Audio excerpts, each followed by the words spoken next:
Now, there are children of the gods too. Zundu Selek, he was a human before the first war. He was a leader of his city. He was the one that was the captain of the guards. He was very good at combat. He could use a bow. He could use a sword and shield. That was his favorite. And no one thought except the gods could match his fighting ability, and no one could prove it until the first war. First war was the humans against the gods. It was the humans who wanted to live separately like their other people. They were called the godless. So instead of, blowing everything up with their god powers, they decided, why don't we try and show that we can be favorable to the humans? Gra saw Zune and said, hey, I want you to be in charge. And so he became the battle master and leader of the armies of Gra. As Zune trained and began to march under the command of Gra, this was when he was shown why he became a god. One night, a bunch of godless secretly attacked the village that the army was camping in. The Night Watch caught them barely before it started to get really bad, and they warned Zune before all was lost. However, many losses were already occurring. Grabbing his sword and shield, Zune ran into battle head first. Battle lasted all night until the first thing in the morning. Nobody knew what was going to happen, and then they saw it all. See, when I woke up, Zune was standing right in the middle of the battlefield, breathing heavy. He was barely hurt, just a few scratches and bruises. His shield was all torn to pieces, and his longsword was broken into a couple pieces too, but he was still holding on to it, ready to stab somebody else who he had to. They started counting all the dead bodies and figuring out that Zune was the one. He killed 300 people in one night. No one had ever done something like that before, and so people started to worship him as a god. He said, don't do that, worship Gra instead, and maybe we can win this fight forever. Gra was kind of pleased with that, and so he said, you know what? When you die, you're going to be one of mine.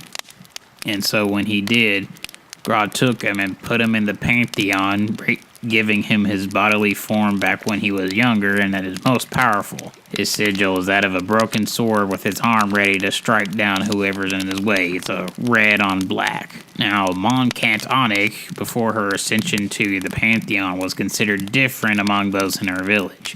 After the First War, many had been killed or lost to madness since they lost everything. Even as the gods chose to assist, but, they said, we still don't like a lot of you. Life was hard for many years as they rebuilt.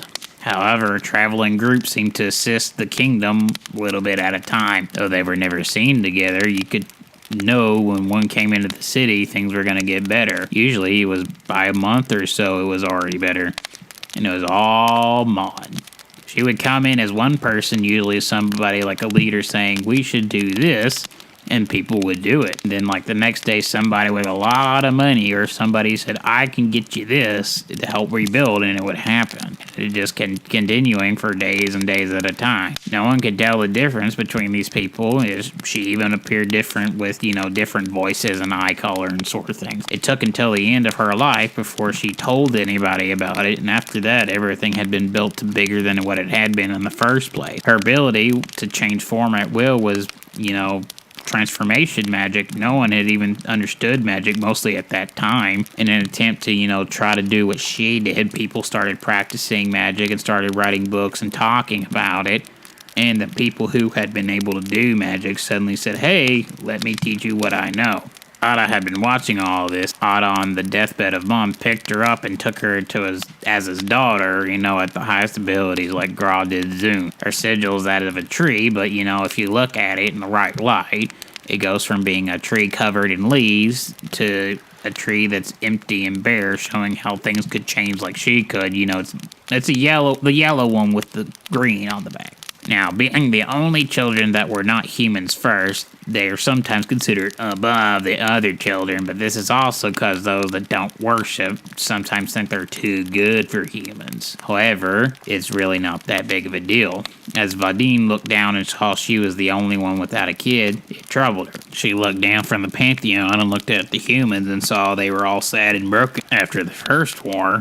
She said, you know what? I'm going to help. So, using her god abilities, she formed two children who were to work together and be partners and help the humans. What came forth were the twins, Zama and Brenna. To keep them from fighting and causing problems, she gave them each different abilities. Zama has the ability to play any instrument that uses wind or drums, and for Brenna, she can sing or play any stringed instrument. And so they work together.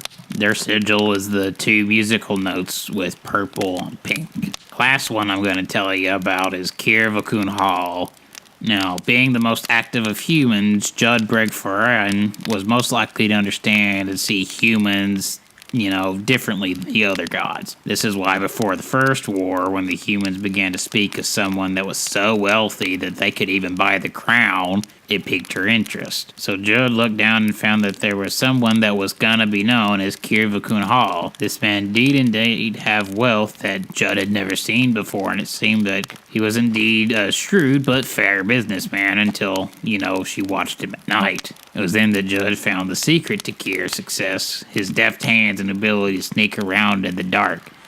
He would go about slipping hands into coin purses and taking money, or he would go to places where he was building contracts during the daytime and then the stroke of his pen change them to fit his needs. He wouldn't usually do a straight trade, but he would usually do it where they would drain all the resources from him. Even when somebody saw him and warned the guards, he would usually slip away unnoticed back to his house. So impressed with him that Judd took him under her name and changed it to Kirvakun Hall. The gods were not pleased because at the time, that was the first children, and, it was a human. They didn't want to be associated with humans on their level. But because of his abilities, something that really only a god had at that point, and because Judd took him as her kid, the other gods decided to just let it go, and they each took kids of their own, like you already heard. Kir's sigil is the one of the coin purse on a it's gold on the black. You actually all see them all. If you go and look at the guilds, they're all the exact same. Does that cover all the questions? Good, now go home.